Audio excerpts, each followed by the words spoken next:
Hello, hello. How are you guys today? It's Nicole. Welcome to the Cure for Chronic Pain with Nicole Sachs, LCSW, which is me.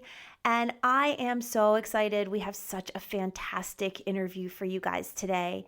I have my client, Mickey, who you may know if you have taken my online course, Freedom from Chronic Pain.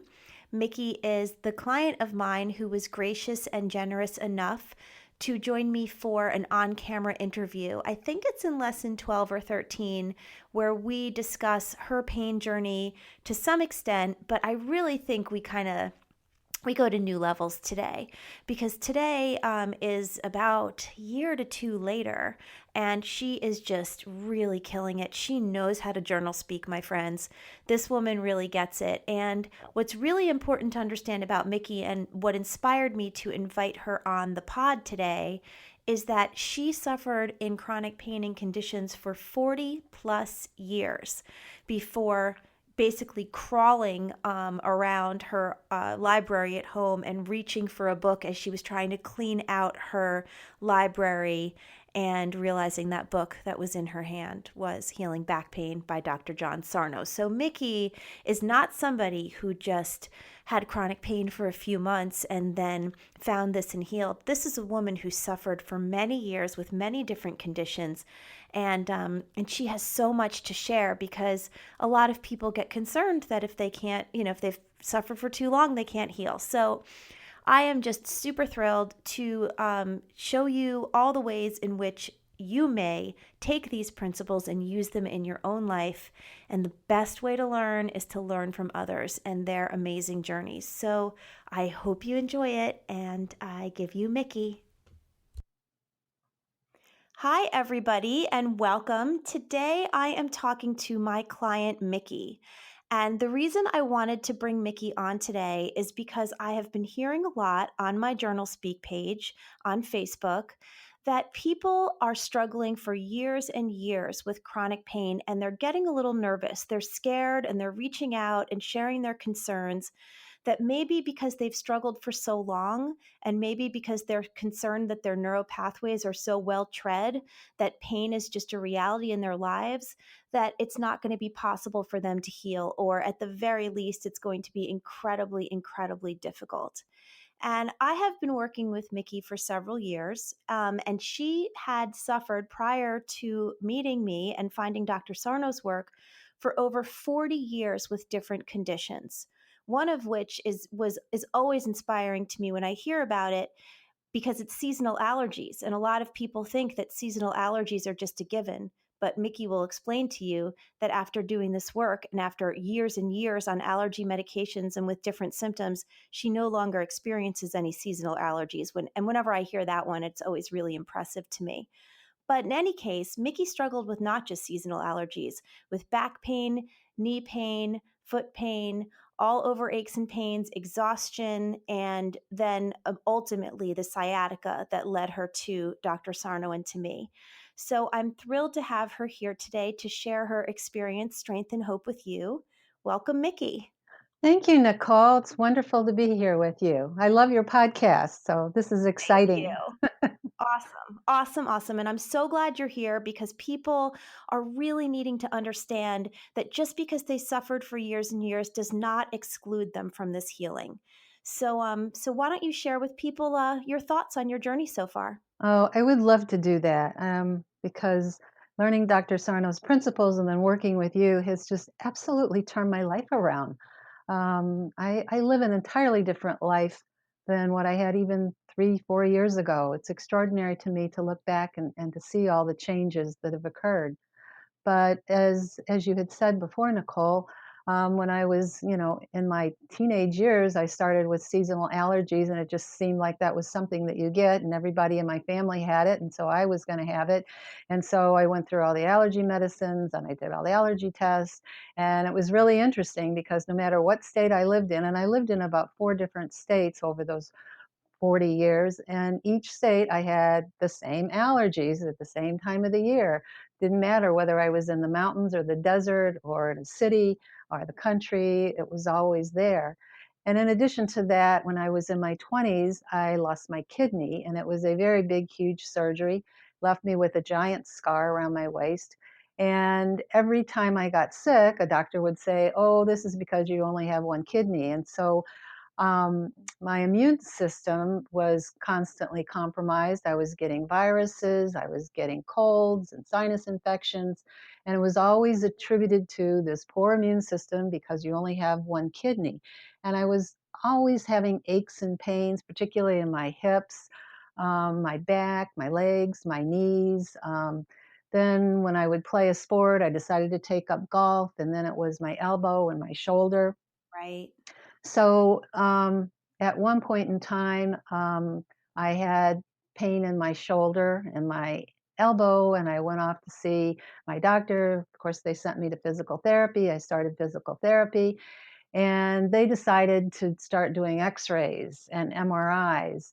And what happened is the story became greater and greater and bigger in my mind every time I went to a different physical therapist. And Right. finally, I ended up at a spinal surgeon's office who told me I had spinal stenosis. And then I was told that I had a Tarloff cyst. And another physical therapist told me that, and another chiropractor told me that if it ever burst, that I would be totally paralyzed. I'd lose, lots of different abilities in the lower part of my body. And it was very terrifying. Yeah, And I mean, what I always find when I'm thinking about doctors is that they're not out to get us. They have good intentions, but those kind of diagnoses and prognoses can just be really, really terrifying. And I was a perfect candidate to hear all that because when I had lost my kidney in my early 20s, I felt that I could no longer trust my body and that there were hidden things inside my body that I didn't know about until somebody would take an x ray and find out that, oh, there's this problem that I'd lived perfectly happy life until one day this thing occurred. And so all of a sudden, then when I'm going through physical therapy, they're working on my SI joints and they're having me wear belts around my hips. And then I have to have all these orthotics. And I spent tens of thousands of dollars on shoes and equipment and treatments. And then I tried acupuncture and herbal medicines and homeopathic medicines, healers. I'm sure you've heard this litany before. I And have, and so I'm wondering, while you're going through all this, how severe is your pain? Is it limiting your life? I mean, what was kind of going on in your body as you're going through this excruciating journey of seeking? I have a very persistent personality, and I was a single parent at the time because my husband had passed away and I was raising my daughter. And so I just pushed through everything.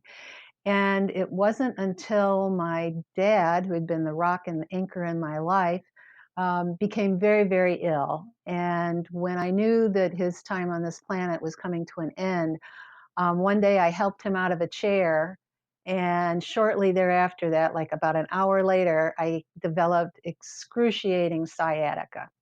Right. And I just thought, oh, it's that spinal thing, it's that SI joint, it's my hip or something. So I go off and do more physical therapy, and it just seemed to get worse.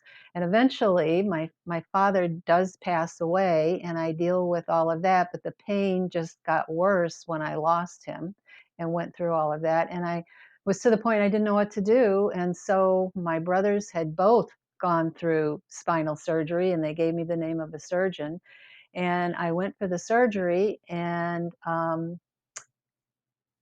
they the surgeon said, yes, I'm going to do this because of this tendon and this nerve, and I'm going to remove some bone chips, and it's going to be quick and easy, and we'll do it. And I went through the surgery, and within a few days after the anesthesia and all of that and the hope wore off, the pain was right back where it started from. There was Oh, that no must have been so No frustrating. relief at all. It was really defeating.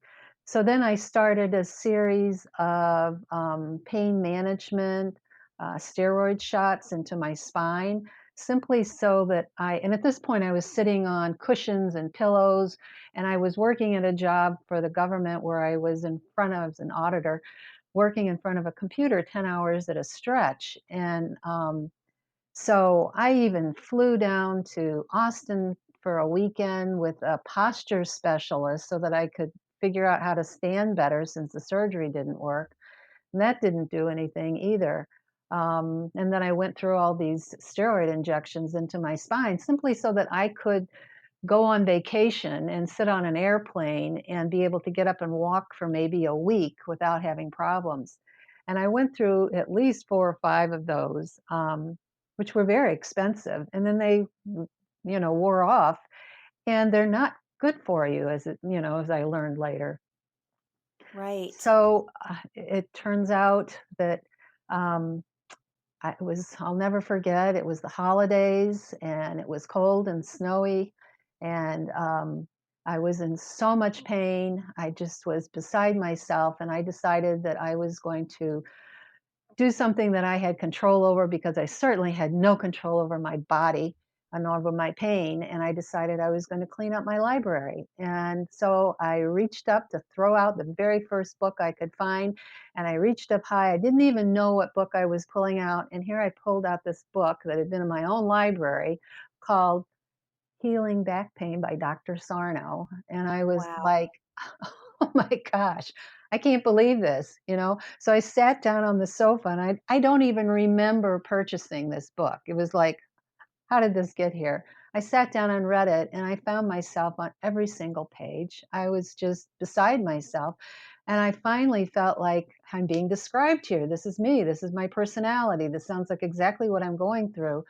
And so that began my search, going on the internet, searching out TMS Wiki, and then finding out that Dr. Strax was up in Chicago. And so as soon as I could, I made an appointment with him. I flew up So there. let me just pause here so people who aren't familiar with Dr. Strax are up to date. So there are several physicians around the country who have carried on Dr. Sarno's work since he retired and then passed away 2 summers ago. And so Dr. Strax is one doctor who is fantastic, one of my favorite people out there, who has a practice in Chicago. He used to be at Northwestern Hospital for many years. And now, in the past year or two, he's branched out on his own and his own private practice, focusing largely on TMS patients. So, just a shout out to Dr. Strax, per usual. If people are in the Midwest and looking for a fantastic TMS physician who can really help get them on the right track and help them understand if their symptoms fall into the category of TMS, which so often they do. So anyway, go on, Mickey. So you met with Dr. Strax. Yes, and I will absolutely agree with you. If anyone's living in the Midwest, there's so few doctors here in the Midwest that even know what TMS or Dr. Sarno's principles are. It is worth every penny to fly up and be with Dr. Strax or with any TMS physician that you can get to, because having that diagnosis made all the difference in the world to me. And as I think about when I met him, he is such a gentle, kind, loving, patient man, unlike any other doctor that I had met prior to this. And so I'm sure he was laughing to himself on the inside, because I went up with my spreadsheets, because here I am, the Right. We all CPA and the do. auditor. And I had a timeline of all my different aches and pains and all the events, and I had tied all the emotions to my various illnesses, and I had the back surgery. I had all of my MRIs, all my records, everything categorized, all set to do my little presentation and convince him that I had TMS, because I didn't want to go away from that without this diagnosis. And so I went through my little thing, and he was very kind to listen to it all. And he said, yes, and he examined me and did what all the normal doctors do, and then tested all those trigger points that Dr. Sarno mentions in his books. And he said, yes, you do have TMS. And I refused to leave there until he wrote down on his prescription pad that Mickey has TMS in big bold letters, because I needed proof, because I'm from the state of Missouri, and we are the show me state. Well, you So, say that, and it is funny, and I totally get it. But also, I think it was Wayne Dyer who said, "When you believe it, you'll see it." And I'm a huge believer in that statement. It's our nervous system is in a state of fight or flight when we are experiencing chronic pain. And if we aren't able to convince that nervous system that we are okay, we're really going to fight an uphill battle with healing from TMS and from chronic pain and from anything mind body. And what I say to people all the time is when your nervous system is inflamed, the only question it keeps asking you over and over and over again is, are we okay? Are we okay? Are we okay? And your fear and your trepidation at, doing daily activities, and your panic and your pre-grieving of, am I going to be able to do that work thing next week? Am I going to be able to see my kids play? Am I going to be able to take that trip? All these thoughts are answering the nervous system, and they're saying, nope, nope, nope, we're not okay, nope. And the nervous system has no choice but to protect you from the dangerous world out there, which might lead to more not okay. And that's why chronic pain, although it's miserable, is seen by our brain and our nervous system as the less dangerous predator. Because if you're lying in bed and you're canceling plans, you are not susceptible to the dangers of the world. And so when you said to Dr. Strax, please write it down, let me leave with some, proof in my mind, that's actually really excellent, because what you were doing was inviting in the concept to your nervous system that nothing is actually structurally wrong with you, and that if you are able to embrace this concept and do the work, that you could heal. Oh, absolutely. And I will agree with you 100% that once we have that fear set in, and with me, it started out early. It started out in my teens and in my college years, and particularly after I lost my kidney so suddenly. It's like, oh my gosh, am I okay? Am I okay? And you don't realize how that fear starts taking over every single decision in your life, so that I was constantly looking ahead, trying to make sure that I'd taken care of every single detail so there weren't going to be any surprises. um, I Right. didn't know what it was like to relax because I was so vigilant looking ahead. And people would say that's a perfectionistic technique, but for me, it was more I was protecting myself and making sure that there weren't going to be any surprises, because I didn't think, emotionally, that I could handle any more big surprises like that. So having that there saying, yes, you have TMS, was a big step for me in my healing path, and then started the work. So he invited me to join his next writing session. And on my own, I had already purchased Dr. Schuberner's book, had already read it. I'd already read all the Sarno books because I knew this was going to be the next thing for me to do, because I tried everything else. And I just was going that path and convincing And myself. that's a really great point. And actually, you bring up, I'm sorry to interrupt you, but you Oh, keep bringing up really good points that I want to make sure to hammer home for people. sure. Because listen, anybody out there who knows me knows that my heart just swells in my chest for people who are suffering from chronic pain. It is just such a lonely and empty place to be, because I have been there. I have lived there. And for years and years, since I came out of that dark place, I've been shepherding people through this process. And one thing that people really worry about and really struggle with is the concept of, you just said it. You said, well, I had tried everything else. Okay, so people come to this work and then they do the work for a little while, and maybe their pain subsides a little, but then it comes, rushing back, or, which is normal, by the way, because the road to recovery is not a straight line. It's up and down, it's round and around. And if you can accept that, then you go so much more quickly. But what happens to people when they've tried everything else and then they're trying this is, when this doesn't work for them as quickly as they'd like, or in the way that their expectations had ingrained, they throw their hands up and they say, this isn't working for me. This doesn't work for me. And here's the catch. If you've tried everything else, this is what you get. And I know that might sound a little negative, but it's not, because if you can embrace that, it's such a relief. If you can just give up, giving up is the most beautiful thing in the world. Wave your magical sheet, that white sheet in the air of surrender, and Hmm. say, I don't care. I don't care how this goes. However this goes, this is okay for me because I have tried everything else. There's not another surgery that's going to fix me. There's not another pill that's going to cure my pain without making me a drug addict. There's not another injection I'm willing to get. I've tried 4 different physical therapists. I can't bring myself to go back. Every time I get a therapeutic massage, it hurts worse because I don't understand why. And of course, the reason why is because you're focusing so much on the physical aspect of your pain and you're desperate for someone to help you. And when it doesn't fix you, you go into a state of panic, which informs the nervous system again. We're not okay. We're not okay. So, all of this is just to say, be gentle with yourself, dear ones. Be patient, be kind to yourself, because this is a lengthy process sometimes. But if you just stick with it, you'll keep getting better and better. So, on that note, Mickey, why don't you help people understand how it went for you once you started really doing the work in earnest? And actually, I don't know the answer to this question. How soon after that did you find me?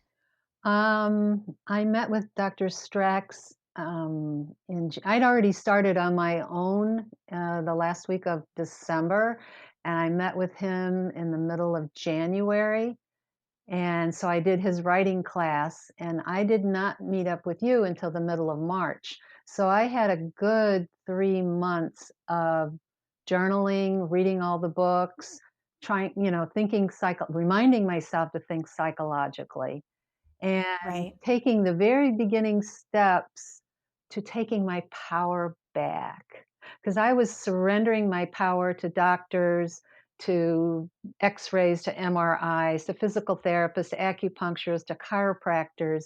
And I really needed to tune in to me for my own answers and Mm-hmm. being able to do that through the journaling and eventually doing the journal speak, that really spoke to me because I was able to take charge and to understand what it was that I needed to work on and what direction I needed to go. But I also needed help. So after the end of the writing courses, I contacted Dr. Strax again and I had read your book because he had recommended it. And I said, I had I would like to meet with you, and he recommended it, and so we made that connection. And I met with you in the middle of March, and the following month, I was celebrating my birthday down in the Virgin Islands. I was I pain-free. remember that. I was, snorkeling. I was walking up and down very steep hills and walking the beaches. I was playing golf. It just was absolutely astounding to me that, I could be in that state. I was in such an amazing state of gratitude. I will never, ever forget that. I'm so grateful. So talk to and I'm so grateful for you too because I love being part of people's journey and to watch them grow and take their power back, which as you said is so important. So Mickey, one thing I think that you're really, really gifted at is your ability and your willingness to go deep Yes. and to really do the journal speak. Mhm. And so without sharing any content, because content is not important for people to know what you're doing, could you explain to people when you're sitting down with your journal speak, what is your process to open yourself to such bravery? Because I just want to I'm already hearing what people may be thinking. I'm already pre-thinking your thoughts out there that you hear Mickey say, a month and a half later she was pain-free and walking the beach and you're like, "Hey, wait a second. I've been doing this for a month and a half and I'm not pain-free walking the beach." I know you out there. I know you're thinking that. So, what I want to say to Mickey to Mickey to help you guys is I will tell you straight up because I know Mickey. She goes deep and she goes brave and she's not afraid to cry and she's not afraid to really take time to sit with those parts of herself that need some nurturing. So I don't know, Mickey, if I'm setting you up, but is there any way for you to kind of help people? Think of it this way: you are sitting here and you're sitting beside a person out there who is like, they get it, they know it's TMS, and they so badly want to heal, and they're just stuck. So, what kind of tips might you give them in the way you found to journal speak? Um, Journal Sorry, well, was that no, too no, hard? no, no, no, I just was looking for my words.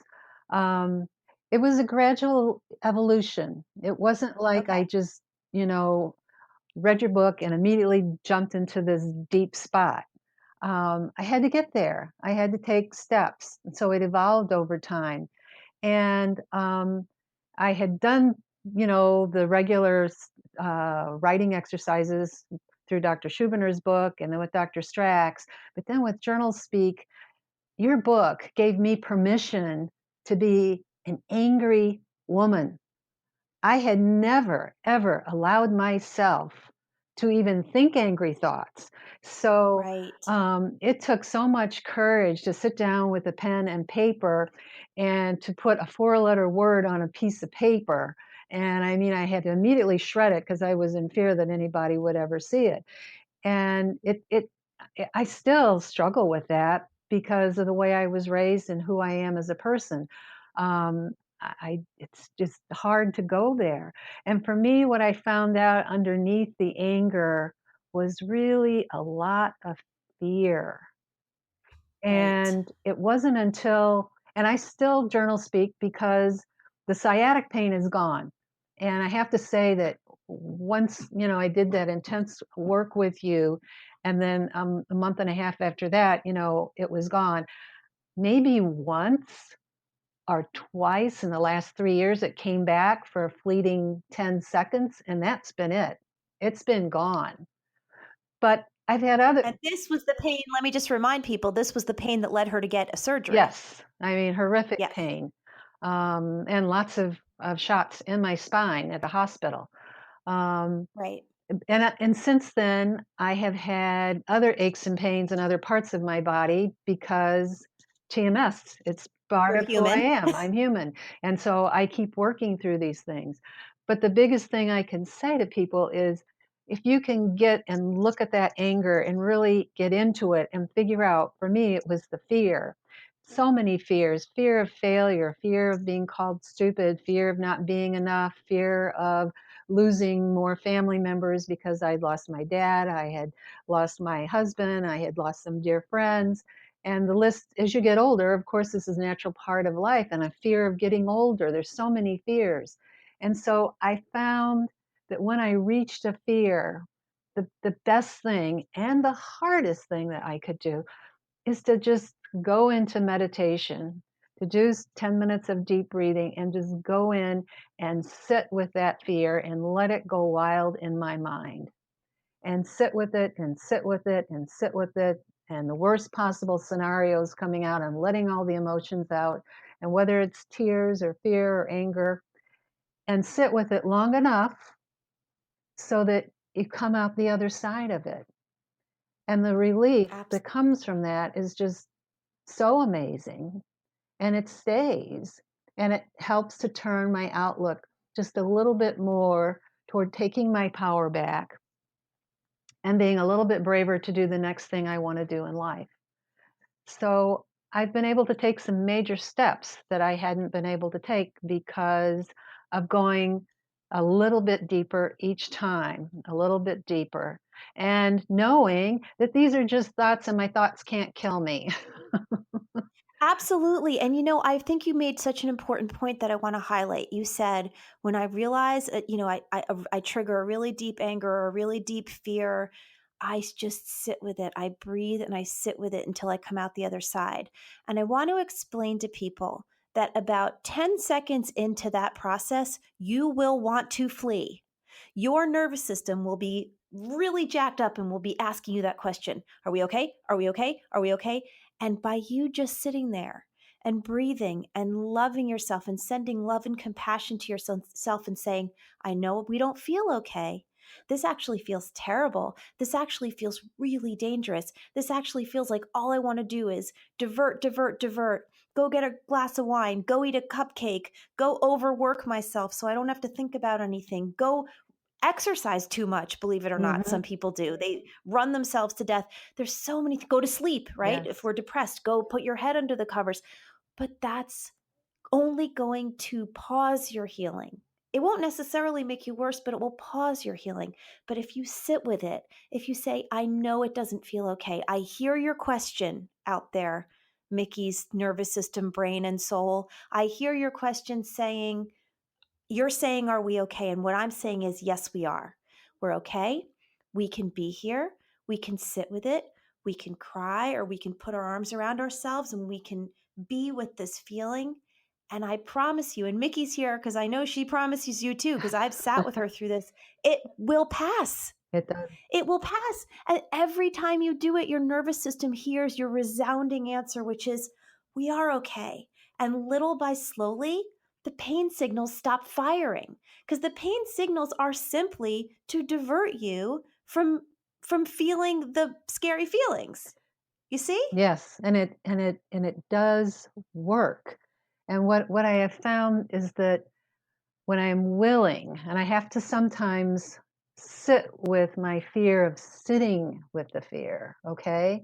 So it might take me a day or two to say, okay, today's the day. I've had it up with whatever's going on. I'm going to sit with this because it's really bothering me. And I close my eyes, and yes, I get all those messages of, well, this is scary. I don't want to do it. But I know that if I hang on and I follow that deep dark hole and in my mind let myself fall down the hole or whatever is chasing me and sit with it, I'm going to come out the other side and I'm going to be so much stronger than I was before. I will be freer, lighter.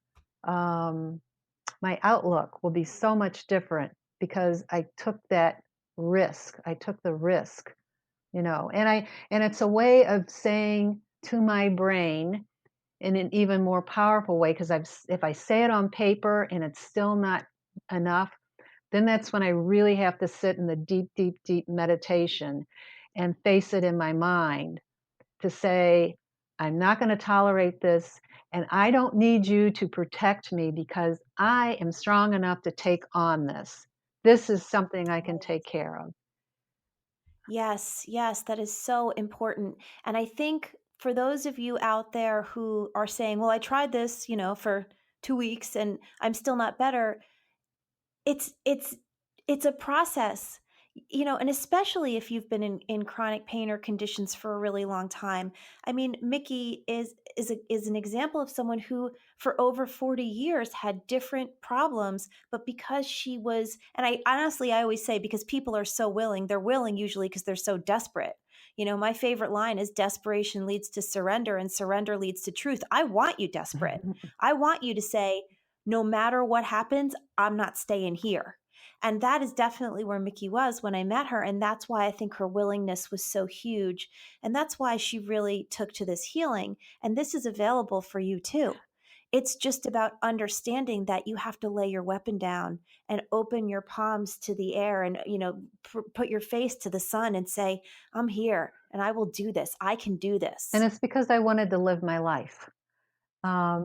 I also will share that I have been dealing with autoimmune conditions for a number of years.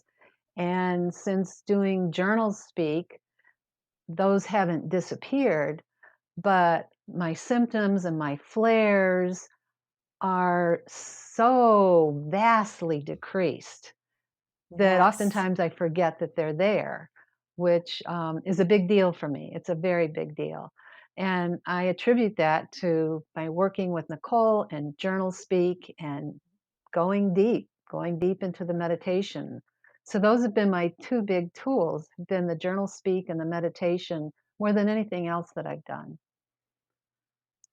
Well, I have to thank you so much, Mickey. This has been such an amazing conversation and so enlightening. And I can't tell you how many people you are going to help. And if you are out there and you are struggling, just feel the love that Mickey and I both have for you, because I know we both have such tremendous empathy for people struggling with any sort of chronic conditions. And Mickey, thank you so much for coming Oh, today. thank you, Nicole. It was my pleasure. And I just wish the best for everybody. And don't give up on yourself. Everybody is worth the effort and the time to put into this. It is such a magnificent way to live your life once you have that power. It's amazing. So thank you, Nicole. Awesome. All right. Till next time, this has been The Cure for Chronic Pain. Bye bye.